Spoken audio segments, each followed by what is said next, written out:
Corporate regulations and governance എന്ന വിഷയത്തിലെ 2015 question paper നമ്മൾ സോൾവ് ചെയ്യായിരുന്നു. ആദ്യത്തെ 10 ക്വസ്റ്റ്യൻസ് ഇതിന് മുൻപത്തെ വീഡിയോയിൽ നമ്മൾ ഇട്ടിട്ടുണ്ട്. അതിനുശേഷം 11 മുതൽ കുറച്ചുകൂടി വലിയ മാർക്കിന്റെ ചോദ്യങ്ങളാണ്. ഒന്നാമത്തെ ചോദ്യം, what is red herring prospectus? എന്താണ് റെഡ് ഹെറിംഗ്, മിസ്ലീഡിംഗ്, തെറ്റിദ്ധരിപ്പിക്കുന്ന പ്രോസ്പെക്ടസ് എന്ന് പറയുന്നത്? അതായത് a red herring prospectus is a preliminary prospectus filed with the registrar of companies. Company registrar അടുത്ത് ആദ്യം ഫയൽ ചെയ്യുന്ന പ്രിലിമിനറി പ്രോസ്പെക്ടസ് ആണിത്. ROCയുടെ അടുത്ത് ആദ്യം ഫയൽ ചെയ്യുന്ന, ഇത് ചുവന്ന അക്ഷരത്തിൽ പ്രിന്റ് ചെയ്തിട്ടുള്ള കാര്യങ്ങളായിരിക്കും. ഇതിൽ പറഞ്ഞിരിക്കുന്ന കാര്യങ്ങളെല്ലാം 100% വിശ്വസനീയമല്ല. കാരണം അത് ഫൈനൽ പ്രോസ്പെക്ടസ് അല്ല. This is issued before the final prospectus. Final പ്രോസ്പെക്ടസിന് മുൻപായിട്ടാണ് ഇത് ഇഷ്യൂ ചെയ്യുന്നത്. It contains most of the information about the company and the proposed issue. കമ്പനിയെ സംബന്ധിച്ചും കമ്പനി മുന്നോട്ട് വയ്ക്കുന്ന ഇഷ്യൂവിനെ സംബന്ധിച്ചുള്ള ഒരുപാട് ഇൻഫർമേഷൻസും അതിനുണ്ടാവും, except for the price and number of shares to be issued. അപ്പോൾ അതിൽ പ്രധാനമായിട്ട് പ്രൈസ്, ഷെയറിൻ്റെ വില, അതുപോലെ തന്നെ number of shares to be issued, അതൊന്നും ചിലപ്പോൾ ഉണ്ടാവണമെന്നില്ല. പക്ഷേ ഇതിലുള്ള കാര്യങ്ങൾ 100% ആക്യുറേറ്റ് അല്ല എന്ന് തന്നെ നമുക്ക് പറയാം. റെഡ് ഹെറിംഗ് ആണ്. അപ്പോൾ ചുവന്ന ലെറ്ററിൽ പ്രിന്റ് ചെയ്തിരിക്കും. പക്ഷേ കാര്യങ്ങൾ ഇനിയും ഫൈനൽ പ്രോസ്പെക്ടസ് എത്തുമ്പോൾ ഇതിൽ നിന്ന് ഒരുപാട് മാറ്റം വന്നേക്കാം. അതുകൊണ്ട് മുൻകൂട്ടി അത് ഈ റെഡ് ഹെറിംഗ് പ്രോസ്പെക്ടസ് കാണുന്ന ആൾക്കാർക്ക് മനസ്സിലാക്കണം, ഇതൊരു ഫൈനൽ പ്രോസ്പെക്ടസ് അല്ല. ഇത് മാത്രം വിചാരിച്ച് അവർ കമ്പനിയെ ഇവാലുവേറ്റ് ചെയ്താൽ അത് ഒരു മിസ്ലീഡിംഗ് ഇൻഫർമേഷൻ ആയിട്ട് മാറാം എന്നുള്ള മുന്നറിയിപ്പ് കൂടിയാണ് റെഡ് ഹെറിംഗ് പ്രോസ്പെക്ടസ് നൽകുന്നത്. മറ്റൊരു ചോദ്യം, what are the contents in statutory report? Statutory റിപ്പോർട്ടിലെ കണ്ടന്റ് എന്തൊക്കെയാണ്? Contents in statutory report typically contains details of shares allot. എത്ര ഷെയർ അലോട്ട് ചെയ്തിട്ടുണ്ട് എന്നുള്ളതിൻ്റെ ഡീറ്റെയിൽസ് ഉണ്ടാവും. റെസിപ്റ്റ്സ് ആൻഡ് പേയ്മെന്റ്സ്, കമ്പനി സ്വീകരിച്ചിരിക്കുന്ന പണപരമായ റെസിപ്റ്റുകളും കമ്പനി അടച്ചിരിക്കുന്ന പേയ്മെന്റുകളും അതിനകത്തുണ്ടാവും. പ്രിലിമിനറി എക്സ്പെൻസസ് എന്തൊക്കെയാണെന്നുണ്ടാവും. കമ്പനിയുടെ ലൈഫ് ടൈമിൽ ആദ്യമായിട്ട് വിളിച്ചു കൂട്ടണം എന്ന് നിർബന്ധം പറയുന്ന കാര്യം ആദ്യത്തെ പബ്ലിക് മീറ്റിംഗ് ആണ്, അല്ലെങ്കിൽ ഷെയർ ഹോൾഡേഴ്സിനെയൊക്കെ വിളിച്ചു കൂട്ടിയിട്ടുള്ള മീറ്റിംഗ് ആണ് ഇത്. അതിനകത്ത് ഇത്രയും കാര്യങ്ങൾ, എത്ര ഷെയർ അലോട്ട് ചെയ്തു, അതിൻ്റെ പൈസ കിട്ടിയത് എങ്ങനെയാണ്, അതിനെ സംബന്ധിച്ച് എന്തെങ്കിലുമൊക്കെ പേയ്മെന്റ് വന്നിട്ടുണ്ടോ അതുവരെയും, പ്രിലിമിനറി കമ്പനി നിലവിൽ വരുത്താൻ വേണ്ടിയിട്ട് എന്തെങ്കിലുമൊക്കെ രജിസ്ട്രേഷൻ ഫീസോ ലൈസൻസ് ഫീസോ അങ്ങനെ എന്തെങ്കിലുമൊക്കെ അടയ്ക്കേണ്ടി വന്നിട്ടുണ്ടോ, പ്രാഥമിക ചെലവുകൾ, അത്തരം വിവരങ്ങളൊക്കെ ഈ ഓഹരി ഉടമകളെ അറിയിക്കണം. Names and addresses of the directors, ആരൊക്കെയാണ് ഡയറക്ടർമാർ, അവരുടെ പേര് വിവരങ്ങൾ, auditors and other key personnel, അവരുടെ പേരും അഡ്രസ്സും കാര്യങ്ങളൊക്കെ ഈ സ്റ്റാറ്റ്യൂട്ടറി റിപ്പോർട്ടിനകത്ത്, സ്റ്റാറ്റ്യൂട്ടറി മീറ്റിംഗോ അല്ല, സ്റ്റാറ്റ്യൂട്ടറി റിപ്പോർട്ടിനകത്ത് ഇത്തരം കാര്യങ്ങൾ ഉണ്ടായിരിക്കണം എന്നാണ് പറയുന്നത്.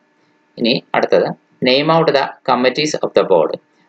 അതായത് ബോർഡിൽ ഉണ്ടായിരിക്കേണ്ട കമ്മിറ്റികൾ ആരൊക്കെയാണ്? Committees of the director board. Some common committees include audit committee, nomination committee and remuneration committee, then stakeholders relationship committee, corporate social responsibility committee, CSR committee എന്ന് പറയും. Okay, audit committee, nomination and remuneration committee, stakeholders relationship committee, corporate social responsibility committee, ഇങ്ങനെയുള്ളതൊക്കെയാണ്. ഇനി give out the provisions regarding the അപ്പോയിൻമെന്റ് of additional director. Additional ഡയറക്ടറായിട്ട് appoint ചെയ്യാനുള്ള വകുപ്പുകൾ എന്തൊക്കെയാണ്, provisions എന്തൊക്കെയാണ്? പ്രൊവിഷൻസ് റിഗാർഡിംഗ് അപ്പോയിൻമെന്റ് ഓഫ് അഡീഷണൽ ഡയറക്ടർ. ഒന്ന്, additional directors can be appointed by the board of directors in accordance with the articles of association. Articles of അസോസിയേഷന് അനുസൃതമായിട്ടാണ് പ്രൊവിഷൻസ് വരിക. ആർട്ടിക്കിൾസിൽ എന്താണോ പറഞ്ഞിരിക്കുന്നത് അതിനനുസരിച്ചാണ് അഡീഷണൽ ഡയറക്ടർമാരെ അപ്പോയിന്റ് ചെയ്യുന്നതുമായി ബന്ധപ്പെട്ട കാര്യങ്ങൾ വരിക. The appointment is valid until the next annual general meeting. അടുത്ത ആനുവൽ ജനറൽ മീറ്റിംഗിൽ വരെയും അപ്പോയിന്റ്മെന്റ് വാലിഡ് ആയിരിക്കും എന്നതാണ്. അഡീഷണൽ ഡയറക്ടറെ അപ്പോയിന്റ് ചെയ്താൽ അതിൻ്റെ വാലിഡിറ്റി എന്ന് പറയുന്നത് നെക്സ്റ്റ് ആനുവൽ ജനറൽ മീറ്റിംഗ് വരെയായിരിക്കും, AGM വരെയായിരിക്കും. ഓർ അതുമല്ലെങ്കിൽ the last date on which the AGM should have been held. Additional general meeting എപ്പോഴാണോ നടത്തപ്പെടുന്ന ആ ലാസ്റ്റ് ഡേ വരെ ആയിരിക്കും. വിച്ചെവർ ഈസ് എർലിയർ, ഇതിലേതാണോ ആദ്യം വരുന്നത് അതനുസരിച്ച്. ഓക്കെ, ഇനി അപ്പോൾ അപ്പോയിൻമെന്റ്, ഒരു അഡീഷണൽ ഡയറക്ടറെ അപ്പോയിന്റ് ചെയ്യുന്നതുമായി ബന്ധപ്പെട്ടുള്ള പ്രൊവിഷൻസ് ആണ്. ഇനി point out the cases where the issue of prospectus is not compulsory. ചില സന്ദർഭങ്ങളിൽ പ്രോസ്പെക്ടസ് നിർബന്ധമല്ല എന്ന് പറയാറുണ്ടല്ലോ. അത് ഏതൊക്കെ സാഹചര്യങ്ങളാണ്? ഒരു പ്രൈവറ്റ് കമ്പനിയുടെ കാര്യത്തിൽ ഷെയറുകൾ പ്രൈവറ്റ് പ്ലേസ്മെന്റ് നടത്തുന്ന സന്ദർഭങ്ങളിൽ പ്രോസ്പെക്ടസിന്റെ ആവശ്യമില്ല എന്ന് പറയാറുണ്ട്. ഇനി ഒരു കമ്പനി അതിൽ ഓൾറെഡി ഷെയർ എടുത്തിരിക്കുന്ന ആൾക്കാർക്ക് വീണ്ടും അവർക്ക് അവകാശപ്പെട്ട ഷെയർ അവർക്ക് റൈറ്റ് ഉള്ള ഷെയർ കമ്പനി ഇഷ്യൂ ചെയ്യുകയാണെങ്കിൽ ആദ്യം നിലവിലുള്ള ഷെയർ ഹോൾഡേഴ്സ് ഇഷ്യൂ ചെയ്തതിന് ശേഷം മാത്രമാണ് പുറത്തുള്ള ആൾക്കാർക്ക് ഇഷ്യൂ ചെയ്യാൻ പാടുള്ളൂ. അങ്ങനെ ഉള്ള ഷെയർ ഇഷ്യൂവിനെയാണ് റൈറ്റ് ഷെയർ എന്ന് പറയുന്നത്. അങ്ങനെ റൈറ്റ് ഷെയർ ഇഷ്യൂ ചെയ്യുന്ന നേരത്ത് പ്രോസ്പെക്ടസ് കമ്പൽസറി അല്ല.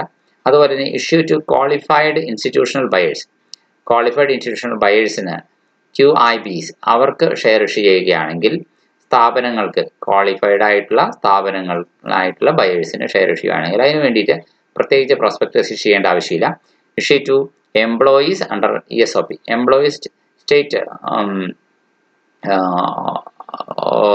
എംപ്ലോയീസിൻ്റെ അവരുടെ ഫങ്ഷൻ അല്ലെങ്കിൽ എംപ്ലോയീസിൻ്റെ പ്രവർത്തനത്തിൻ്റെ ആനുകൂല്യമായിട്ട് എംപ്ലോയീസ് സ്റ്റോക്ക് ഓപ്ഷൻ പ്ലാൻ എന്നാണ് അതിനെ പറയുന്നത്.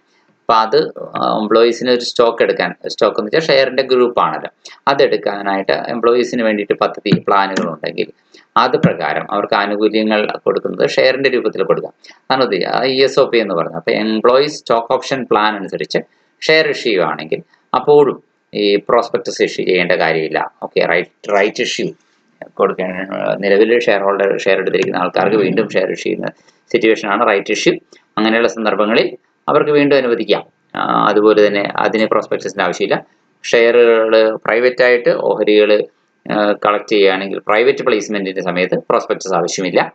അതുപോലെ തന്നെ പ്രൈവറ്റ് പ്ലേസ്മെൻറ്റ് എന്ന് പറഞ്ഞാൽ പ്രത്യേകിച്ച് വ്യക്തികളിൽ നിന്ന് ഓഹരികൾ പ്രൈവറ്റായിട്ട് പബ്ലിക് ഇഷ്യൂ നടത്തുന്നില്ല. പൊതുജനങ്ങൾക്ക് മൊത്തത്തിൽ നോട്ടീസ് അയച്ചിറക്കി അങ്ങനെ ഒരു വലിയ ഇഷ്യൂ അല്ലാണ്ട് പ്രൈവറ്റായിട്ട് ഷെയർ കളക്ട് ചെയ്യുന്ന സന്ദർഭങ്ങളാണ് പ്രൈവറ്റ് പ്ലേസ്മെൻറ്റിലെ സമയത്ത് പ്രോസ്പെക്ടസ് ആവശ്യമില്ല. പിന്നെ ഇൻസ്റ്റിറ്റ്യൂഷണൽ ബയേഴ്സിന് ക്വാളിഫൈഡ് ആയിട്ടുള്ള ഇൻസ്റ്റിറ്റ്യൂഷണൽ ബയേഴ്സിന് ഷെയർ കൊടുക്കുമ്പോൾ പ്രോസ്പെക്ടസ് ആവശ്യമില്ല. എംപ്ലോയീസ് സ്റ്റോക്ക് ഓപ്ഷൻ പ്ലാൻ അനുസരിച്ച് സ്ഥാപനത്തിലെ തൊഴിലാളികൾക്ക് തന്നെ കൊടുക്കുന്ന സന്ദർഭങ്ങളിൽ തീർച്ചയായിട്ടും പ്രോസ്പെക്ടസിൻ്റെ ആവശ്യമില്ല. 16ാമത്തെ ചോദ്യം, list out the 4 main stages in the formation of A company. Company രൂപീകരണത്തിന് 4 പ്രധാനപ്പെട്ട ഘട്ടങ്ങൾ: promotion, incorporation, racing of capital, commencement of business. ഇതൊക്കെയാണ് പ്രൊമോഷൻ. അതായത് കമ്പനി നിലവിൽ കൊണ്ടുവരുന്ന കമ്പനിയുടെ ബിസിനസ് ഐഡിയ എന്താണ് എന്ന് കണ്ടെത്തി അതിനെ പ്രൊമോട്ടർമാരെ അതിനെ നിലവിൽ കൊണ്ടുവരുന്ന bring the company into existence. അതിൻ്റെ നടപടിക്രമങ്ങളൊക്കെ പാലിച്ച് അതിൻ്റെ രജിസ്ട്രേഷനും കാര്യങ്ങളൊക്കെ പാലിച്ച് അതിനെ ഒരു ലീഗൽ എക്സിസ്റ്റൻസ് ആയി കൊണ്ടുവരുന്ന ആദ്യത്തെ സ്റ്റേജാണ് പ്രൊമോഷൻ. അത് കഴിഞ്ഞാൽ രജിസ്ട്രേഷൻ എന്ന് പറയുന്നതിനെയാണ് ഇൻകോർപ്പറേഷൻ എന്ന് പറയുന്നത്, 2ാമത്തെ സ്റ്റേജാണ്. ദെൻ 3ാമത്തത് അതിനുവേണ്ടി മൂലധന സമാഹരണമാണ്, ക്യാപിറ്റൽ സബ്സ്ക്രിപ്ഷൻ അല്ലെങ്കിൽ റേസിംഗ് ഓഫ് ക്യാപിറ്റൽ എന്ന് പറയും, മൂലധനം സമാഹരിക്കൽ. ദെൻ കമൻസ്മെന്റ് ഓഫ് ബിസിനസ് ആരംഭിക്കൽ. ഈ 4 ഘട്ടങ്ങൾ ഒരു കമ്പനിയുടെ രൂപീകരണ വേളയിലെ 4 പ്രധാനപ്പെട്ട സ്റ്റേജസ് ആണെന്ന് പറയാം. അടുത്ത 17ാമത്തെ ചോദ്യം, when is annual general meeting held? എപ്പോഴാണ് ആനുവൽ ജനറൽ മീറ്റിംഗ് നടത്തുന്നത്? Annual general meeting AGM is held once a year within 6 months from the end of the financial year. നമുക്ക് ആനുവൽ ജനറൽ മീറ്റിംഗ് നടത്തുന്നത് എപ്പോഴാണ്? വർഷത്തിലൊരിക്കലാണ്. അതായത് ഫിനാൻഷ്യൽ ഇയറിൻ്റെ എൻഡ് കഴിഞ്ഞിട്ട് 6 മാസം കഴിയുന്നതിന് മുൻപുള്ളൊരു സമയത്ത് ഈ AGM നടത്തിയിരിക്കണം. അങ്ങനെയാണ്. സാമ്പത്തിക വർഷം ഏപ്രിൽ ആണല്ലോ, മാർച്ച് 31, ഏപ്രിൽ 1. അപ്പോൾ അങ്ങനെ സാമ്പത്തിക വർഷം അവസാനിച്ചതിന് ശേഷം പിന്നീട് വരുന്ന 6 മാസം, ഓക്കെ, ആ നെക്സ്റ്റ് 6 monthsനുള്ളിൽ ആനുവൽ ജനറൽ മീറ്റിംഗ് നടത്തണം, AGM നടത്തണം. The exact date and time are specified in the company's articles of association or decided by the director board. ഈ ആനുവൽ ജനറൽ മീറ്റിംഗ് നടത്തേണ്ട എക്സാക്ട് ഡേറ്റും ടൈമും ഒക്കെ കമ്പനിയുടെ ആർട്ടിക്കിൾസിൽ പറഞ്ഞിട്ടുണ്ടാവും, അല്ലെങ്കിൽ ഡയറക്ടർ ബോർഡിൽ നിശ്ചയിക്കാം. ഇതിലേതാണെങ്കിലും മതി. Who is A proxy? ആരാണ് പകരക്കാരൻ അഥവാ പ്രോക്സി? മീറ്റിംഗിൽ അറ്റൻഡ് ചെയ്യാൻ ഷെയർ ഹോൾഡർക്ക് പകരമായി വോട്ട് ചെയ്യാനും മറ്റുമൊക്കെ ആയിട്ട് അയാൾ നിയമിക്കുന്ന മറ്റൊരു വ്യക്തി, അവരൻ. A proxy is an individual appointed by a shareholder to attend and vote on their behalf at a company meeting. ഒരു കമ്പനി മീറ്റിംഗിൽ തനിക്ക് പകരമായിട്ട് വോട്ട് ചെയ്യാൻ വേണ്ടി ഒരു ഷെയർ ഹോൾഡർ അപ്പോയിന്റ് ചെയ്യുന്ന ഒരു വ്യക്തിയാണ് പ്രോക്സി അഥവാ പകരക്കാരൻ എന്ന് പറയുന്നത്. The proxy need not be a shareholder of the company. Proxy കമ്പനിയുടെ ഷെയർ ഹോൾഡർ ആകണമെന്ന് യാതൊരു നിർബന്ധവുമില്ല. അടുത്തത്, what is corporate veil? Corporate veil അഥവാ കോർപ്പറേറ്റ് തിരശീല, കർട്ടൻ എന്നതുകൊണ്ട് എന്താണ് അർത്ഥമാക്കുന്നത്? കോർപ്പറേറ്റ് വിയൽ എന്ന് പറഞ്ഞു കഴിഞ്ഞാൽ ഉദ്ദേശിക്കുന്നത് വേറൊന്നുമല്ല. എന്താണ് corporate veil? The corporate veil or it means refers to the separation between a company's legal entity. കമ്പനിയുടെ ഉടമസ്ഥന്മാര് അവരുടെ നിയമപരം വേറെയാണ്, അവരെ അല്ല പബ്ലിക് അറിയുന്നത്. പബ്ലിക് അറിയുന്നത് കമ്പനിയുടെ കമ്പനിയുടെ പേരാണ്, ലീഗൽ ഐഡന്റിറ്റിയാണ് ഇപ്പം പൊതുജനങ്ങൾക്ക് അറിയാവുന്നത്. അതിന്റെ ഷെയർ ഹോൾഡേഴ്സോ മെമ്പേഴ്സോ അതിൽ നിന്നും സെപ്പറേറ്റ് ആയിരിക്കുന്നത്. കമ്പനിയുടെ പൊതുവായ നിയമം അംഗീകരിക്കുന്ന പേരുണ്ടാവും, ഒരു കോമൺ സീൽ ഉണ്ടാവും. ഇത് വെച്ചിട്ടാണ് പബ്ലിക് കമ്പനിയെ മനസ്സിലാക്കുന്നത്, ലീഗൽ എൻറ്റിറ്റി ആയിട്ടാണ്. അല്ലാതെ അത് അതിന്റെ ഷെയർ ഹോൾഡേഴ്സിൽ നിന്നും മെമ്പേഴ്സിൽ നിന്നൊക്കെ സെപ്പറേറ്റ് ആയ ഒരു എൻറ്റിറ്റി ആയിട്ടാണ് ലീഗൽ എൻറ്റിറ്റിയെ കാണുന്നത്. പക്ഷേ it protects the share holders from personal liability for the companies actions. Company എന്ത് ചെയ്താലും കമ്പനിയുടെ പ്രവർത്തനങ്ങൾക്ക് വ്യക്തിപരമായി അവരുടെ കുടുംബ സ്വത്തൊന്നും ഉത്തരവാദിത്തപ്പെടുന്നില്ല. അതായത് കമ്പനി എന്ത് പ്രതിസന്ധി കടബാധ്യത വരുത്തി വെച്ചാലും അവരുടെ കുടുംബ സ്വത്തൊന്നും വിറ്റ് അവർ കടം വീട്ടേണ്ട ഉത്തരവാദിത്തം ഇവർക്കില്ല. എന്നാൽ ചില സന്ദർഭങ്ങളിൽ കോടതി നിയമം ഈ കോർപ്പറേറ്റ് തിരശ്ശീല എന്ന സംരക്ഷണ ഭിത്തി പൊളിച്ചു കളയും. കോർപ്പറേറ്റ് വിയൽ അഥവാ കോർപ്പറേറ്റ് കർട്ടൻ എടുത്ത് പൊക്കിക്കളയും, മാറ്റും. ലിഫ്റ്റിംഗ് ദ കോർപ്പറേറ്റ് വിയൽ എന്നാണ് അതിനെ പറയുന്നത്. അതായത് ആ സംരക്ഷണമില്ല, തെറ്റായ മാൽ പ്രാക്ടീസ്, റോങ് ബിസിനസ് ഒക്കെ കമ്പനിയിൽ നടക്കുന്ന സന്ദർഭങ്ങളിൽ. അങ്ങനെയാണെങ്കിൽ കമ്പനിയുടെ മെമ്പേഴ്സിനും ഷെയർ ഹോൾഡേഴ്സിനും ഡയറക്ടർ ബോർഡിനും ഒക്കെ എന്ത് ചെയ്യുന്നുണ്ട്, ഉത്തരവാദിത്വം കൊണ്ട് അവരുടെ പേഴ്സണൽ പ്രോപ്പർട്ടിയിൽ വരെയും അത് അറ്റാച്ച് ചെയ്യാനുള്ള ചാൻസ് ഉണ്ടെന്ന് അർത്ഥം. അടുത്ത, what are the SEBI guidelines regarding the issue prospectus. Prospectus issue ചെയ്യുന്നതുമായി ബന്ധപ്പെട്ട് securities exchange board of India SEBI എന്ത് മാർഗരേഖകളാണ് നൽകിയിട്ടുള്ളത്? Guidelines regarding the issue prospectus. ഒന്ന്, prospectus should contain all material information about the company and the issue. കമ്പനിയെ കുറിച്ചുള്ള എല്ലാ വിവരങ്ങളും അതിലുണ്ടായിരിക്കണം. അതുപോലെ തന്നെ ഷെയർ ഇഷ്യൂവുമായി ബന്ധപ്പെട്ട എല്ലാ വിവരങ്ങളും, എല്ലാ മെറ്റീരിയലായ ഇൻഫർമേഷനും അതിനകത്തുണ്ടായിരിക്കണം. It should comply with the companies act 2013. Company act 2013 അത് പാലിക്കണം. ആൻഡ് സെബി റെഗുലേഷൻസ്, സെബിയുടെ നിയമങ്ങളും അത് പാലിക്കണം. The prospectus should be filed with the registrar of companies. Prospectus company registrar അടുത്ത് ഫയൽ ചെയ്തിരിക്കണം, ROC എടുത്ത് ഫയൽ ചെയ്തിരിക്കണം. And should be made available to the public. അത് പൊതുജനങ്ങൾക്ക് കാണാൻ ലഭ്യമാവുകയും വേണം. ഇനിയും ധാരാളം പോയിന്റ്സ് ഉണ്ട്, പക്ഷെ നമുക്ക് ചെറിയ മാർക്കിന്റെ ചോദ്യം ആയതുകൊണ്ട് ഇത്ര എഴുതിയാൽ മതി. ഇനി define winding up. Winding up എന്താണ്? കമ്പനിയുടെ അടച്ചുപൂട്ടലിനെയാണ് വൈൻഡിങ് അപ്പ് എന്ന് പറയുന്നത്. Winding up refers to the process of dissolving company and distributing its assets to creditors and shareholders. Winding up എന്ന് പറഞ്ഞാൽ കമ്പനി അടച്ചുപൂട്ടുക, കമ്പനി പിരിച്ചുവിടുക, അതിൻ്റെ ആസ്തികൾ ഷെയർ ഹോൾഡേഴ്സിനും അതിന് കടം വീട്ടി തീർക്കാനുള്ള ക്രെഡിറ്റേഴ്സിനും ഒക്കെ ആയിട്ട് വിതരണം ചെയ്ത് കടബാധ്യത നിന്ന് ഒഴിയുക. ഇതാണ് കമ്പനിയുടെ വൈൻഡിങ് അപ്പിന്റെ സമയത്ത് നടക്കുന്ന process. It can be done voluntarily or by court order. ഇത് നമുക്ക് സ്വമേധയാ ചെയ്യാം, അല്ലെങ്കിൽ കോടതി നിയമം, കോടതി ആജ്ഞ, ഓർഡർ പ്രകാരം നമുക്ക് ചെയ്യാം.